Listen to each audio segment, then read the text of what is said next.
Hello, everybody. Welcome back to Band Trading Cards. And today we're gonna welcome Chris Katz to Band Trading Cards. Hi, Chris. How are you? Thank you for having me. I'm doing pretty well. How about yourself? I'm good. I'm good. Yeah, I'm excited to learn more about this game, and it looks cool. So I want to know more about the gameplay. So yeah, please teach us. Well, initially, both players would draw 7 cards. If you will, draw 7 cards so they could see. Okay. Then, saying I'm going first, we would make sure we have 10,000 life. Then, I'd choose to set my cards, play whatever I wanted to play. Mm-hmm. Then Then, my. say I want Newt on the field, Akabish. So, essentially, that would be my turn. If you had already played your turn and I want to attack, then I can go to my battle phase, where I could choose this card to attack you directly since you have no creatures. Then I could choose this to attack you directly since you have no creatures. After I've done everything I want to do, I don't have to do everything that I have. I could choose not to. Mm-hmm. I will then draw, and the draw phase would automatically go to your turn. So is that draw one card only? 1 card only, yes. Okay. And then if it's my turn, I gonna put something like for example blood here. Oh, sorry about that one. But I have to pay a soul, right? No, you don't need to pay a Oh soul no. to play it. Okay. Like And then you if see, there's nothing in my grave or exile. okay, and then if I have a for example a like a spell, so I gotta put it here. Face down, yes. Yeah. Um Make sure you flip it before it goes out of your hand, otherwise everyone will see it. uh-huh. So can you check if this one is a spell? Am I right? Yeah, it is. I promoted you so you could look at it face down as well. Oh, okay. There So you and just then click Alt and Shift. so as long as I have some cards in my hand, then I can put it down, right? So, Yes, and then I can also put it here, but face just check down. if if I'm right. But That's a yeah, spell. it's a spell. Yeah. And then Here, I'll put these two right here so you can see the difference. Those two are spells. If it says bluff, then you play it in your creature field, which would be the main field. mhm. So spells can have different types of card, like a shadow and a light, correct? Those can Yes. be And then spells. you also have bluff, which could also be a light or a shadow, but they're treated as a creature. Okay, so creatures have the attack, and so can I put this in there? And Yes, you could. It's a level 4, so you could bring it out immediately. and Level 5, you would need to sacrifice. no resource, right? No resource. Oh, okay. And I can put that in as well. No. Once per turn. Ah, one creature One, per turn. yes. Once in the Blood Realm and once in the main field, but you can play as many spells as you want. Okay, I can put this spell.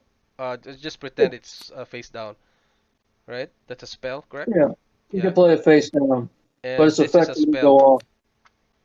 Yes, you can play that face down. Oh, so now I am left with this one, so that will be in the next turn, right? Yes. Okay. In your next turn, you would draw 1 card, and that would end your turn and start mine.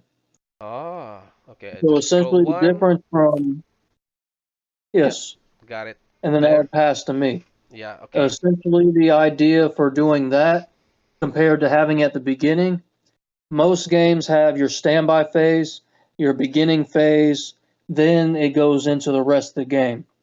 Mm-hmm. This converts your standby phase and your beginning phase and your end phase, all three of those, into one form.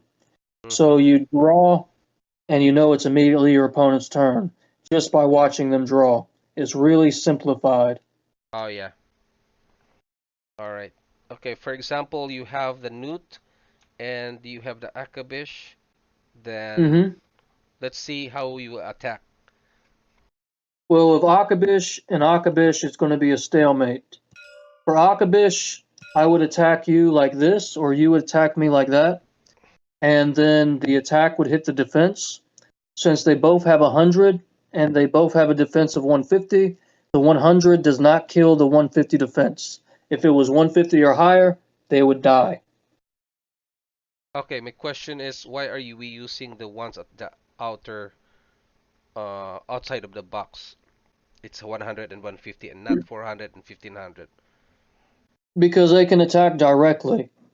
If I did not have this on the field and it was in my hand, and you only had your main stats off of this card, and assume its attack is 15, you would be immediately negging me for 1500, which would not make for a very good archer, which deals a minimal amount of damage to over time nicking me and make me feel agitated that you keep hitting me and hitting me and hitting me. Because Mm-hmm. eventually I want to get you back. Yeah. Mm-hmm. So that's the reason to have more competitive play. So if you have a wall built up all on this area where you can't attack directly, you could still end up attacking directly while getting time enough for your opponent to build their main field to get back at you while you're trying to get them. Okay. And then I still can't get why we can't when you can use the inside the box inside the values. Whenever they're on the main field. If this was on the main field, you go by the main field stats, which is in the biggest stats. Oh, I thought that blood will be played in the blood realm. They are, but there's some cards that would say, like this one for instance, Blunder. I can unique conjure level 1 to 4 slime creature. So I'll go ahead and show you an example from this. This is a blood creature, but it's still a level 4 or under. So I can still bring it out from my deck to the main field. It's because of this card, right? Yes, Ah, as long as the effect brings it to your main field, then it goes by those stats. okay. So that means I don't have this card, so this should be in the blood realm, and Yes, the attack will be the outside of this box. Yeah. So yes. 100, 150. Oh. And the way the battle is done in the Blood Realm is different from the main field. So if your Anahak attacked Newt, which would be the best move essentially, Yeah. because it's the lowest attack, I would take damage equal to the difference of that attack. Yeah. So this would go to the grave. I'd take X damage, and then due to Newt's effect, I'd bring a 0/0 token onto the field, Because which of I'd that. obviously put in defense. Mm-hmm.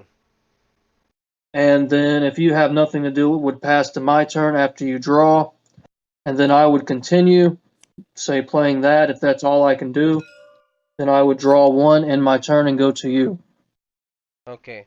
And then I will be careful with tokens because it will copy, right? You would only need to, you'd want to get rid of whatever's spawning the tokens. If it's a heavy token, say like Fat Bastard has 2,000 defense, you'd only want to get rid of them because the stat is high. Mm-hmm. So So these tokens you will want be what is the stats of this token? It's 0/0, correct? that's yeah 0/0. And just No for attack, no blocking. defense. Yeah, it's essentially just defending, keeping them from hitting your life. Ah, okay. So it's just like a second life for Newt. Yeah, Okay. I mean, there's another card that's in this deck where if you control less creatures than your opponent, you can change one of their creatures into attack position. So if that happened with him, this is turn to attack, and then during your turn after you had activated that, you could hit me for 2,000. Uh-huh. Okay. But generally, there is another card where I could show you one combo that's in the slime deck specifically. You have this card, Remnant. Again, that's the one that the main creature evolves from. Remnant has a combo with Raging Slime because Remnant is a water creature and Raging Slime's effect is a fire creature. But Raging Slime's effect says that whenever a water creature is conjured to the field or unique conjured, deal 200 damage to your opponent's life. Okay, So when he's brought to the field, your opponent would take 200 damage. what is conjured? It's like summoned? Yes, Okay. but this card's effect allows you to duplicate it, so assume that's a duplication of it. So now that the token of it has been unique conjured, you can now deal 200 more damage to your opponent. And if for some reason they can't get them off the field, next turn you can duplicate it again and get another token, and then continue on that way. Duplicate. Yeah, duplicate means you get a token right here with 0, 0. It's a copy of the card. Oh, and how about the stats? Will you copy that? The stats are the same, the attribute Oh, is the same, the level is the same, the effect is the same. so this The one is only, hmm this one is the only represented by represents for another remnant, remnant. yes. Okay. The only difference is with remnant, it says for its effect specifically, if you control a slime creature, you may duplicate this card. What prevents this from being abused, so every token cannot duplicate, it says if this card is a token, it cannot be duplicated. Oh yeah. The token won't duplicate itself. Okay. Exactly. And I've had games where, Yeah, skewed swarm. Skewed swarm in MTG. That's like mhm. big. It can go to 100 of another duplicate, right? Oh yeah. Yeah. I mean, essentially, if you allow it, it could, because similar to MTG, your field is limitless, no Yep. matter what it looks like. Mm-hmm. You can play as many creatures as you can play, but generally, you're going to be keeping under this amount that you see on the field. Yeah. Okay. So that's the maximum that you can put. And how about if you max this out? I mean, if you max it out, you can still play more. Oh, okay. I'm just saying it's not maxed, so you can play as many as you want, no matter how small the field looks like, no matter how crowded your table is. Mm-hmm. You could beat your opponent down, and if you are in that situation, they have that horrible hand, you do have the chance to humiliate them further and drag the game out. But there's always that chance, and the first game I recorded and uploaded, even though it's bad audio, bad video, I lost that game. And I Mm. had over 10,000 life when I started losing the game. My opponent had 150 life. Okay. And you lose. So, yeah, I lost. Okay. But it can turn at that moment, so you do not want to be continuing to put those out because just show you a good example. Imagine you have 1,000 tokens of remnant on the field. Seems impossible, right? Yeah. Well, this card specifically would kill all of them, and it's vanilla support. Drag all effect And creatures. What is effect creatures? effect creatures are creatures that are not vanilla. They have effects. So Oh, if you look there. at these, Effect slime. yeah. Yeah.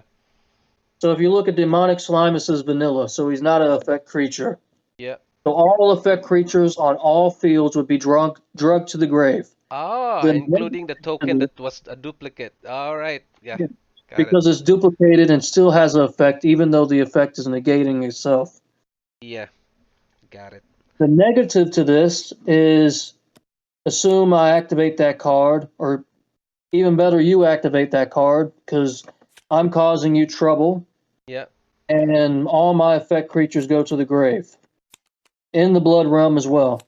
Yes. Your blood realm creature will go to the grave because it's effect creature. All the on the battlefield or arena. Yeah. Okay. And if we were playing 6 or 10 players, how many ever you are playing with or trying to fit into the game, all their effect creatures will go to the grave as well. Every Oh. last one of them.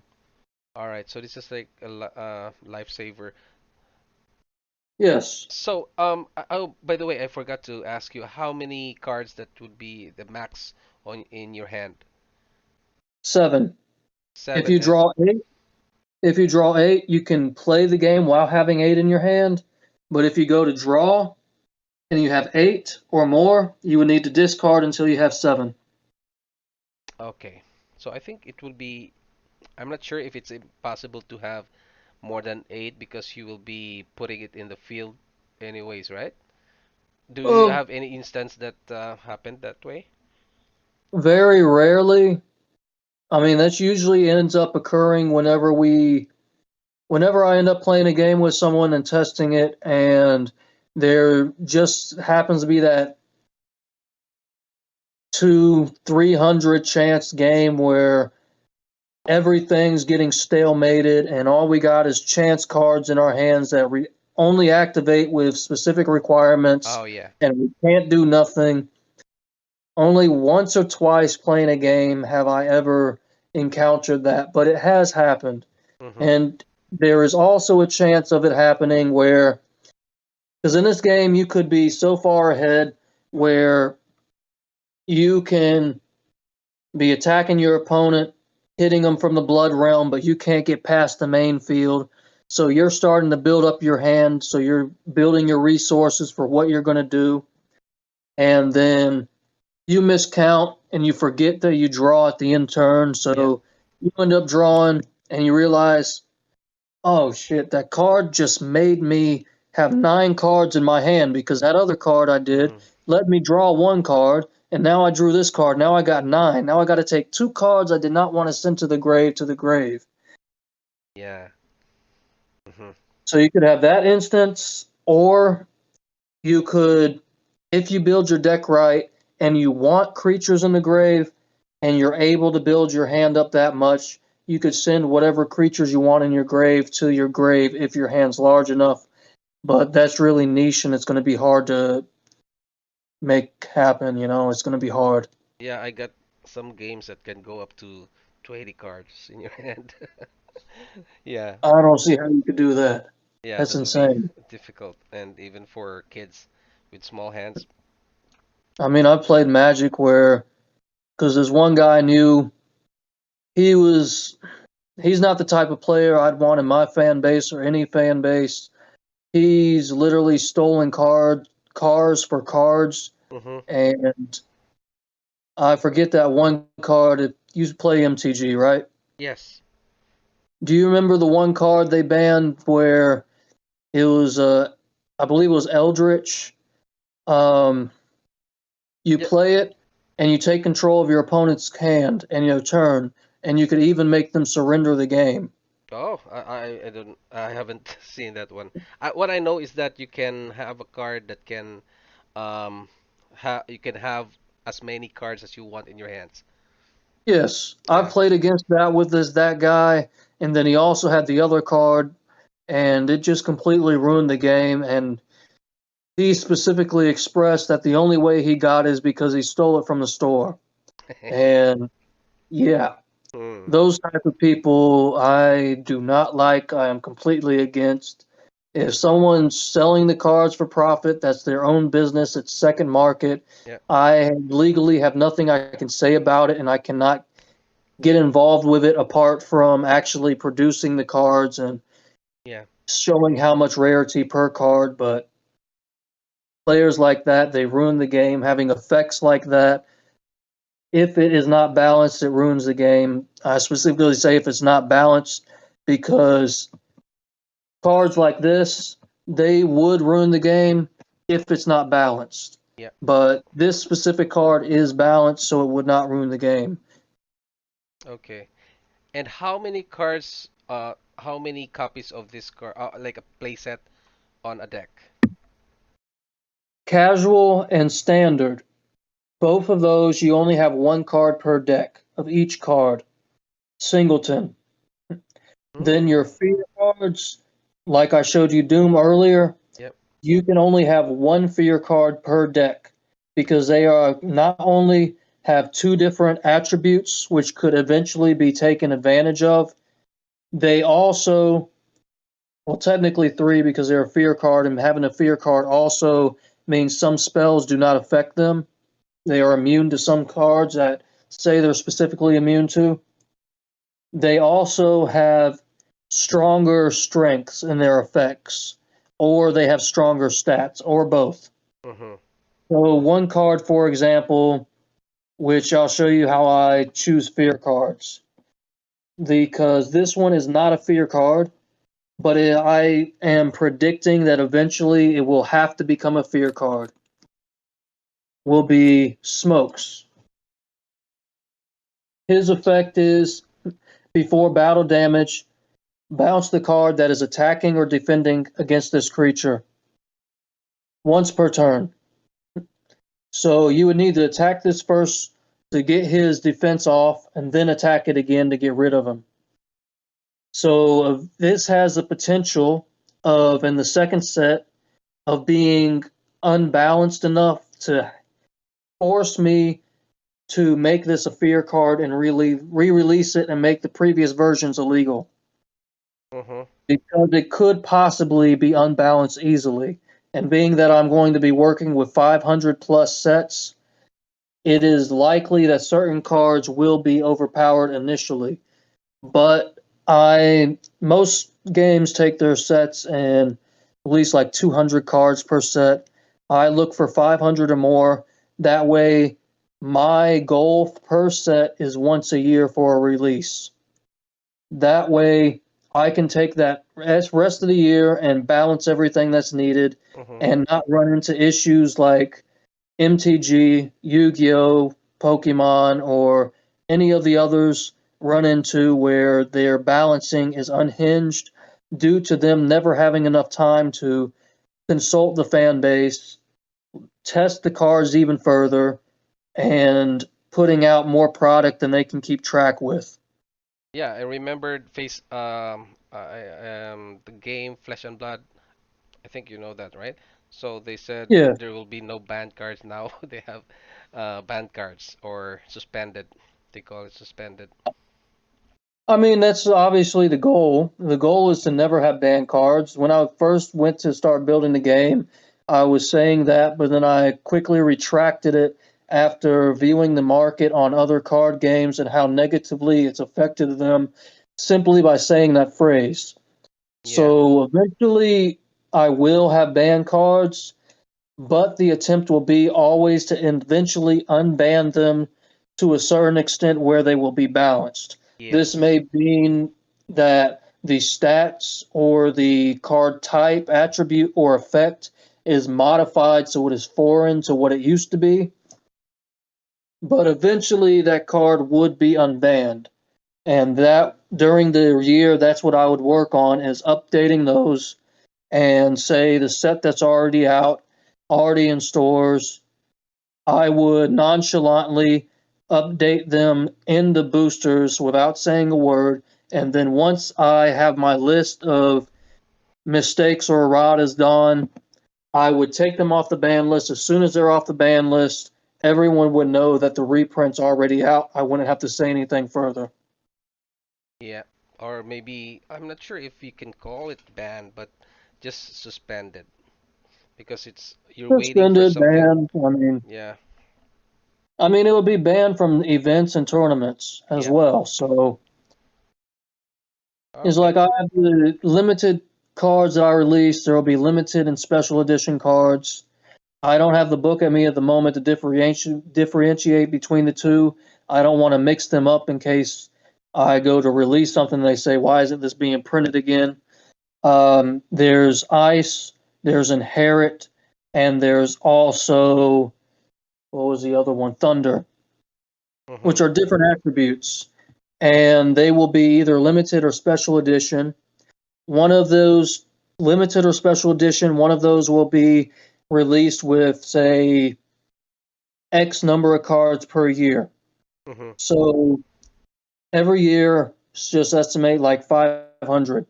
Say Smokes was a limited edition. He's not specifically, he's going to be in the set, but say Smokes is limited edition and he releases only 500 copies per year. Yep. I would not only need to balance him where it's not overpowered because he's limited, it doesn't majorly affect the gameplay, and it's simply something someone would want because they're a collector and they want rarity.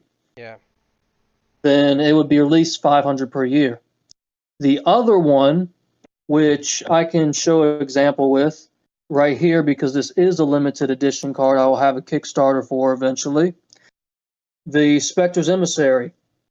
Mm-hmm. Initially, its effect was 20 blood spells exiled face up.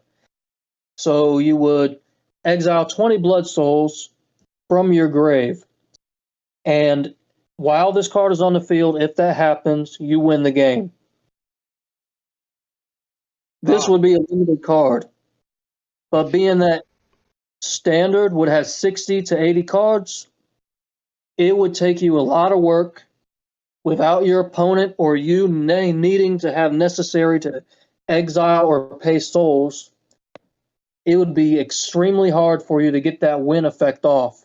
mm-hmm. Exceedingly if you are playing casual, as then you're only looking at a 30 to 40 card deck where you're looking at over half of your deck being used to win the game, which is nonsensical. Okay, it says here that this is an effect card, right? And if Yes. I have this one here, so Mm-hmm. it will be it says here drag all effect creatures to the grave. So including this one, right? Yes, it But would kill him. but it says here this card is unaffected by spells. Oh, yes. No, it wouldn't affect him then because he's unaffected by spells. I looked over that. That would I be like apologize. a little bit confusing because this one is a spell, but it can drag all effect creatures to the grave. I misspoke upon that area because he's unaffected by spells. He would not be affected by that. Oh, so that will come first. Yes. The statement this card is unaffected by spells. That comes first. Yeah. That's Uh, essentially a ruling. okay. So it's a powerful card, man. It's powerful, but say, like, for instance, whenever I block a creature, I sacrifice a creature to block it. So if he's on the main field, say my blood realm is full with 10 different blood creatures, Yep. and you have Pronouncement of Malwith in your hand, and you have a creature like Anahak that you could kill my creature with, and all my blood creatures are effects. Mm-hmm. If you simply attack with Anahak to him, I would block it, and he would gain 1,000 attack for the sacrificed creature. Instead, the proper move would be to play this card and kill all the blood creatures that are Effect. effects in the blood Yeah. realm, so it has nothing to defend him. While he's not directly affected by spells, he can indirectly be influenced by them and killed by it. But what I was saying with the limited editions, say him, I believe it was limited. Sorry, I don't want to mix those two, but limited or special, whichever it is. I believe it was limited, but forgive me if I misspeak. Uh, he would, at the moment, I'd be looking at about 1,000 prints or so of him. It really depends on if I include these decks for game legal release, because that would increase about 6, 7,000 on the Kickstarter necessity for Mm-hmm. releasing the decks, as I need to purchase a high amount of decks. That way I could release them at a decent price.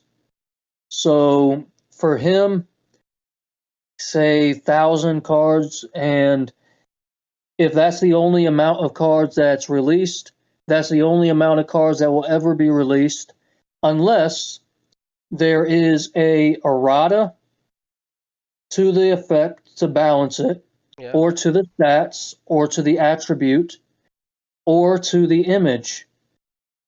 Uh-huh. And if that is done, if the image is only changed and that makes it print again, then first I would need a certain amount of people that own that card to give me permission to reprint it Oh, before I do that.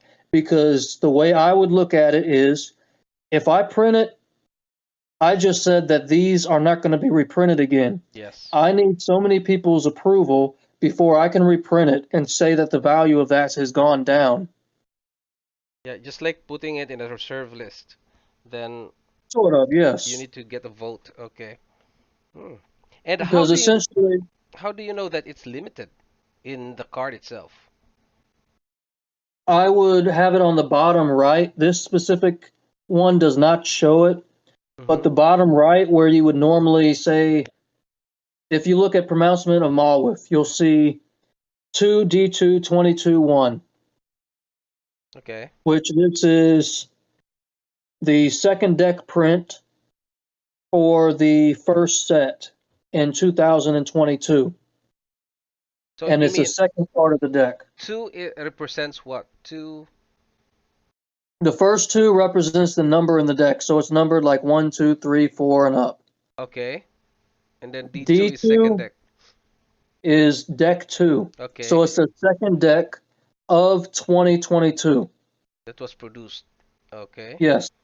So And if these end up, the final release of the game ends up releasing, say, the game legal prints, you would have pronouncement of Malwith. Let's assume it releases in 23. yeah. Then you would still, it would go to the first deck that releases. If it's the first deck that releases, it would say D1 2023 Yeah. 1. What is And one? the 1 is the set that it's going to be released in. Ah, Each got it. deck, it, let me see if I could find, that's a 1. Okay, this is a 2. This Laughing Hyena, because the way I sort it out is 15 cards out of every casual deck is going to be released in the boosters for set 2. So this allows me to get ahead on production for every casual deck or deck I release. And then it also allows me to omit cards, say like this one. Mm-hmm. This is also in set 2. It says you cannot activate this card without a slime creature on your main field. Mm-hmm. So I could use that to manually omit cards that would have very specific requirements Mm-hmm. to restrict you to whatever you draw from your boosters. Because the game, I want it to be very friendly to draft play. So whenever the new set comes out or new decks, I will omit the cards that have the most specific requirements. Yeah. So if you're playing draft, you have as little issues as possible, and 99% of the cards or 90% of the cards you end up drawing from your drafts, you could immediately make a deck with. If you buy a Yeah. box of random 36 cards, you'd immediately have a casual deck, whether you look through it or not. Mm-hmm. That's the goal of them initially. Okay, and then another question is, why is this C? It's not number. You said that it should be represented by two and then D2. Now it's letter C. Common. Oh, yeah. Yes, that's common. The other one, that's a older print, so it has 2 instead of the actual representation of the number. Yeah. So this would normally have been labeled as common. So for example, this is set 1. So it would be released in the booster set. If you saw it on the deck, it would say C D2 22-1. Yeah. If it's released in the booster set, it would be labeled with its rarity, related specifically to the boosters, which if it's in the deck, it's going to be more rare to get because I don't want anyone pulling the casual deck or deck cards that I release as much if they are buying the decks. That would be disingenuous if I did that. Mm-hmm. So it would read its rarity, then it would read its number in the set. So it's 1 to around 500 or more. So it would read a number 1 to that number, Mm-hmm. somewhere in between there, and then the year it's released and the set it's released in. And okay, how do you know if it's from a deck or a booster box? It would say D2, or it would have D with a number next to it, so you know it's a deck. But if you're in the booster box, so It would just have a number in the place of that. okay, got it. So no D.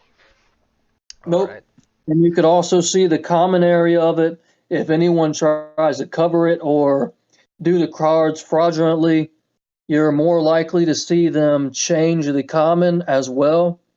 because not only do they need to change the D2, they need to change the rarity of it because the rarity will be different in the set as well. So you will know there's a different rarity for the two cards, even though they have the same image apart from the code. Yes, yes. So, okay, how about the finishing, like foils? Do you have selective foilings as well?